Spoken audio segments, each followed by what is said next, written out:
Et le compte à rebours est donc lancé pour le Premier ministre qui a jusqu'à demain soir pour mener d'ultimes négociations, mission confiée par l'Elysée qui lui demande précisément de définir une plateforme d'action et de stabilité. En clair, il s'agit encore une fois d'essayer de trouver un compromis avec le socle commun, potentiellement la gauche.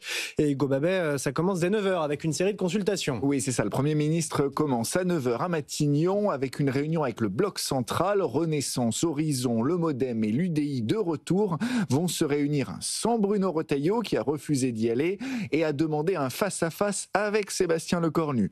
Malgré les tensions, les deux hommes se sont appelés hier soir pour réouvrir le dialogue, rompu après l'épisode Bruno Le Maire nommé aux armées. Objectif, ressouder la coalition gouvernementale extrêmement fragile, voire éclatée selon un cadre LR. Les rendez-vous se poursuivront avec les socialistes qui veulent encore tenter de négocier et demandent la nomination d'un Premier ministre de gauche. Quant au Rassemblement national, aucun rendez-vous n'est calé, mais la couleur est déjà annoncée par Marine Le Pen. Ce sera démission ou dissolution. Tout nouveau gouvernement sera censuré automatiquement par le RN et ses alliés. Alors, qu'est-ce qu'on fait avec le budget ?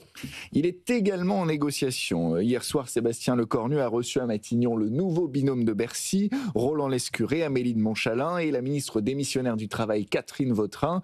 En attendant, le budget est à l'arrêt au Parlement. La copie transmise au Conseil des finances est, elle, figée. Seul un nouveau gouvernement formé rapidement pourrait déposer un budget. Quoi qu'il arrive, la France devra avoir un budget au 31 décembre. Et pour l'instant, le chemin le plus probable est une loi spéciale de reconduction de celui de 2025 qui devra être adoptée avant le 19 décembre prochain. Les négociations budgétaires n'auront alors servi à rien.